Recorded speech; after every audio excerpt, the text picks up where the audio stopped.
Olá!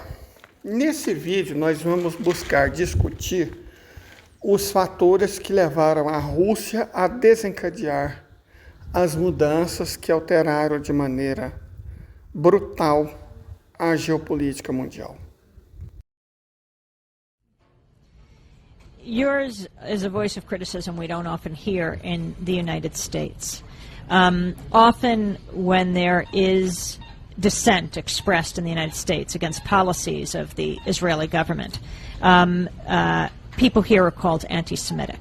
What is your response to that as an Israeli Jew? Well, it's a trick. We always use it. When from Europe somebody is criticizing Israel, then we bring up the Holocaust.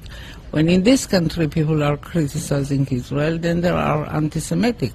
And the organization is strong and has a lot of money, and the ties between Israel and the American Jewish establishment are very strong, and they are strong in this country.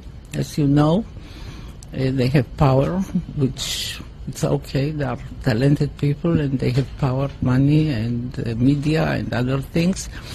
And their attitude is Israel, my country, right or wrong, the identification.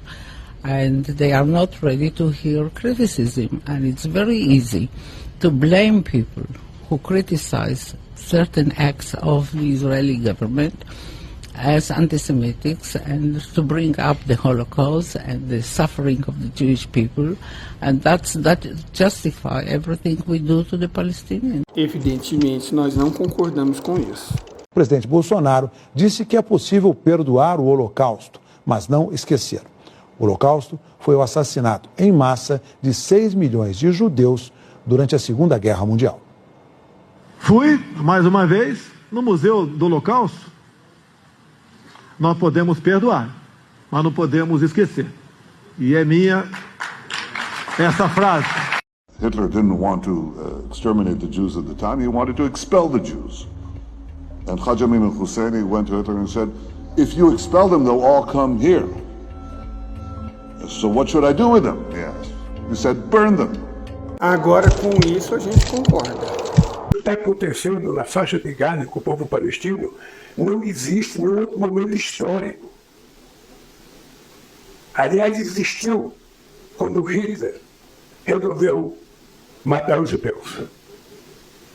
Então não é possível que a gente possa colocar um tema tão pequeno. Sabe? Você deixar de ter ajuda humanitária. Quem vai ajudar a reconstruir aquelas casas que foram destruídas? Quem vai distribuir a vida de 30 mil pessoas que já morreram, 70 mil que estão feridos? Quem vai devolver a vida das crianças que morreram, sem saber que estavam morrendo? Isso é pouco para mexer com o senso humanitário dos dirigentes políticos do planeta? Saudações, gente bonita, em Goiás. São 7 horas da manhã, 21 graus, uma temperatura agradável. Um dia sem sol, suave, né, tranquilo. O que não está tranquilo é o mundo. E estamos muito próximos de passar por mudanças muito grandes.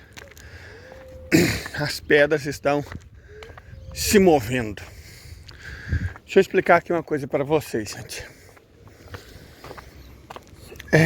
Na verdade, tudo começou assim, você vai ler qual foi o ponto de virada, o ponto em que a tal ordem construída pelos Estados Unidos, a ordem baseada em regras, começou a desmoronar.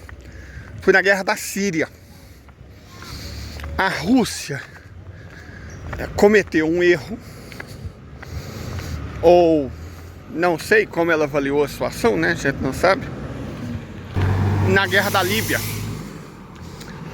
a Rússia, se fosse um pouco mais enfática, teria preservado a Líbia. Não sei se ela confiou no Ocidente. Não sei se a estratégia dos Estados Unidos de não agir diretamente, mas colocar a França na liderança, talvez tenha acendido apenas um alerta amarelo e não vermelho na liderança russa. O fato é que perder a Líbia foi trágico para a Rússia. ela perdeu a única base que ela tinha no Mediterrâneo Ocidental e estabeleceu mais uma ponte para a OTAN. Agora não, ela já tem uma base novamente em Benghazi. A Líbia deixou de existir, claro. Todo país que recebe ajuda do Ocidente, né, para qual a OTAN, sob qualquer pretexto, leva a democracia, né, desaparece. Mas Benghazi agora, que é uma das partes da Líbia, a Cirenaica, tem uma base russa.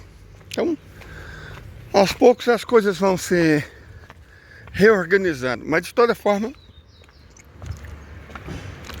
foi na guerra da Síria e nem foi uma decisão diretamente russa, foi iraniana. Said Qasim Soleimani, que Deus o tenha em sua infinita glória na companhia dos justos, quando percebeu que o Ocidente, sob o pretexto de Primavera Árabe, né? A desculpinha da Primavera Árabe, essas revoluções coloridas, junho de 2013, Revolução Maidan, Revolução de Veludo, as revoluçõezinhas coloridas. Então, quando o Irã percebeu que o tal exército árabe sírio, a força insurgente, não tinha sírios, não tinha sírio nenhum naquela jossa,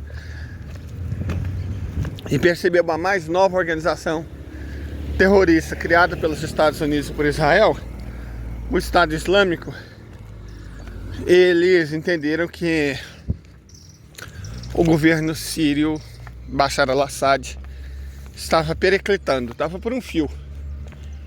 E aí o próprio Qasim Soleimani foi pessoalmente em Moscou conversar com a liderança russa.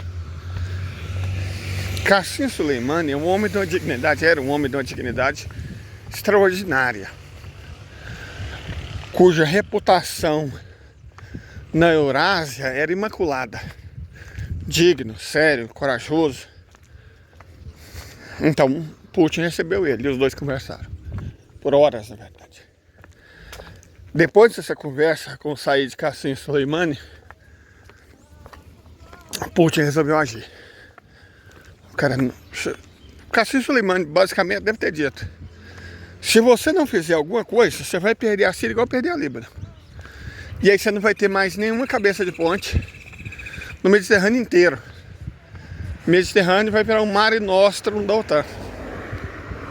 Somente com o litoral da Argélia, que a Argélia é um país muito independente, não aceitaria base russa. E aí, cara, Putin ouviu e falou: então, bora. Se havia crucis, virou circo, eu tô aqui. E foi pro pau. Na Síria, várias armas russas foram testadas. Várias estratégias de combate foram testadas. Até um general que posteriormente caiu em desgraça atuou de maneira fantástica lá. E com um contingente muito pequeno, na verdade foi um contingente muito pequeno, o governo russo derrotou o Estado Islâmico, os Estados Unidos, o tal exército árabe sírio, com 400 homens. 400 contra 100 mil. Foram quase os 300 de Esparta para os 400 de Moscou. Usando uma estratégia simples, mas extremamente eficaz. Primeiro, os Estados Unidos, a OTAN, todos os aliados deles, lutam de duas formas. Sempre a mesma. Usando grupos guerrilheiros, né? Dá a eles o nome que quiser.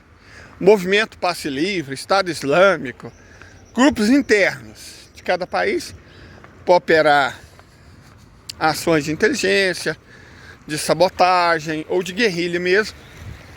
Então você tem grupos internos que operam em nome de um interessezinho qualquer, tanto faz, mas na verdade a serviço de Washington, e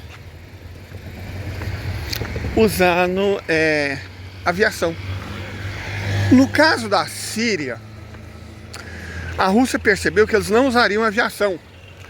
Por que eles não usariam aviação? Porque a desculpa que eles estavam dando para o mundo, e a imprensa ajudando a vender essa desculpa, é que o que estava havendo na Síria era uma revolução, era uma insurgência, é um não vamos ter Copa, o gigante acordou. Então eles não podiam usar a aviação, certo? Não podiam usar a aviação porque senão toda essa narrativa caía pro chão. E os próprios russos, que na cabeça deles eram burros, perceberiam. Então, não podendo usar a aviação, o que eles usaram? Um movimento passe livre, um movimento correnteza turbinado, que era capacetes brancos, Daesh, né, o Estado Islâmico, o tal exército árabe sírio, forças que a imprensa vendia como insurgentes. Mas era uma mistura de lacaios com mercenários. Então eles só lutariam por terra. E aí os russos pensaram, bom, se eles só vão lutar por terra, vamos lutar pelo ar. E vamos usar artilharia, que é como se combate a infantaria. Eles não vão fazer uma luta urbana. Basta o Al-Assad resistir em Damasco e usar as tropas dele para tentar retomar Alepo. Alepo era a maior cidade da Síria. E o restante, grande parte do país é pouco povoada, o restante a gente toma no tiro. E eles testaram novas armas, interferência eletrônica, guerra eletrônica, artilharia pesada, lançada de aviões, lançada de terra, lançada de submarinos. Então uma estratégia deles foi usar artilharia sem piedade, de noite, sem descanso. E a aviação também, incluindo a interferência eletrônica, que foi usada 2 vezes contra os israelenses.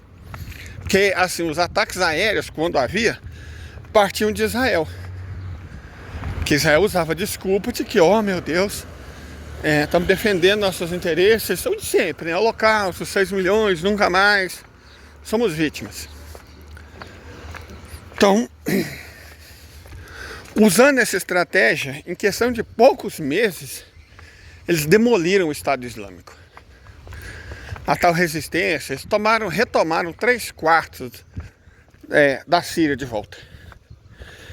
E o Estado sírio, o exército sírio de verdade, pôde se concentrar em retomar Alepo, o que conseguiu. Então, né, ficou das cidades maiores da Síria apenas Idlib, sob controle deles. Os Estados Unidos ficaram com os territórios a leste do Eufrates, para roubar petróleo, né? Eles e os curdos, para roubar petróleo. Mas isso é uma coisa que eles resolveriam depois. O importante é garantir a segurança do Estado sírio. Feito isso, aí sim a Rússia percebeu que a OTAN era um tigre de papel. Muitas das armas que eles mandaram para os, abre aspas, rebeldes, armas moderníssimas, né? Como é que rebelde consegue colocar a mão em tantas armas modernas? Bom, eram armas de ponta, supostamente. Tanques Leopard, não sei o quê. E os russos viram que eles simplesmente não funcionavam. Que eram armas ruins. Cara, então é isso que é a força militar da OTAN?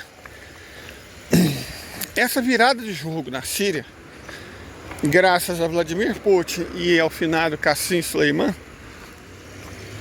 ela mudou tudo. Porque aí os russos ganharam confiança. Não, cara, se a OTAN for só isso, e considerando que tem alguma coisa sendo preparada na Ucrânia, a gente pode agir. O primeiro passo foi a retomada da Crimeia. A retomada da Crimeia foi feita basicamente sem dar um tiro. Os russos simplesmente desembarcaram de Sebastopol e tomaram a península. Organizaram um plebiscito. Os russos étnicos lá são quase 90% da população venceram com larga margem. O raciocínio é simples. Se Kosovo, que nem plebiscito fez, não sei se vocês sabem disso, não foi feito plebiscito em Kosovo, foi a decisão do parlamento kosovar, decisão sem nenhuma legitimidade. O parlamento decidiu, e é muito fácil comprar deputado, é o Brasil que eu diga. O parlamento decidiu, e Kosovo se declarou independente, foi aceito por uma porrada de países do Ocidente. Vamos saber se aquilo valeu para Kosovo, vale para Crimeia. Pau que bate em Chico, bate em Francisco. Então o argumento, oh meu Deus, os russos tomaram a Crimeia muito malvadamente. Não vou nem entrar no mérito histórico, porque a Crimeia sempre foi russa. Só deixou de ser em 57, quando a besta do Khrushchev achou por bem fazer um remanejamento de fronteiras dentro da União Soviética. Mas sempre foi russa. Não vou nem entrar nesse mérito. O fato é que, do ponto de vista do direito internacional, o que aconteceu foi, se o que os kosovares fizeram teve alguma validade de legitimidade, e o que os kosovares fizeram foi muito menos legítimo, porque foi feito pelo quê? Foi feito pelo parlamento. O que os próprios crimeanos estão decidindo via plebiscito tem uma validade ainda maior, porque o povo é, pelo menos do ponto de vista do direito internacional, muito mais importante do que o Congresso. Então, beleza, retomaram a Crimeia. Aí houve as sanções. Sanções também foram muito importantes, porque fizeram o Putin perceber, ele já tinha percebido, é claro, mas fizeram os inimigos do Putin perceber que o Ocidente não gostava deles. Que muitos inimigos do Putin, os chamados atlanticistas, globalistas, eles argumentavam que o Putin afastava a Rússia do Ocidente. Certo? E que o Putin estava com isso diminuindo as possibilidades de enriquecimento da Rússia, de inserção da Rússia na comunidade internacional. Mas com as sanções, ficou claro que o Ocidente não gostava da Rússia, não queria a Rússia e queria, se possível, destruir a Rússia. Ficou muito óbvio isso. Muito óbvio. E isso fortaleceu a posição do Putin, que pôde, assim, lidar com as sanções.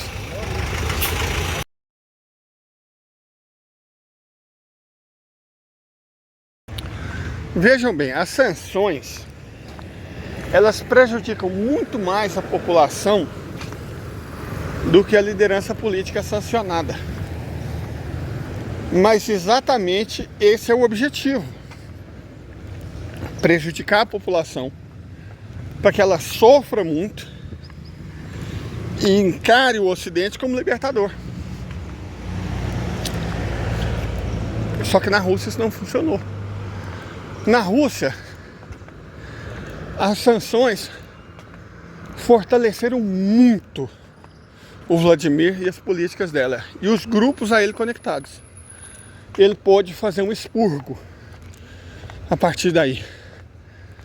Medvedev, que até então era tido como um atlanticista, dá um giro de 180 graus e se transforma no nacionalista de quatro costados.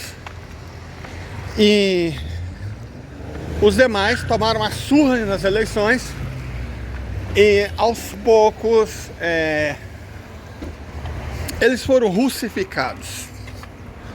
Muitos, centenas de milhares de membros da elite entreguista migraram. Muitos bilionários saíram da Rússia.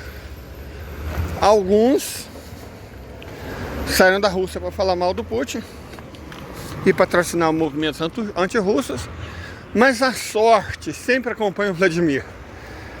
Escorregões aconteceram e muitos caíram da sacada de hotéis. Acidentes quânticos ocorreram e do nada apareceu partículas de polônio ultra radioativo no chá de alguns.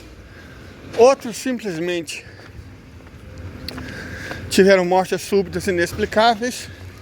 De toda forma, a sorte sorriu por Vladimir e foi severa com os inimigos dele. Então, ele pôde organizar-se internamente. E uma vez entendendo as sanções, ele pôde contar com uma dupla interessante.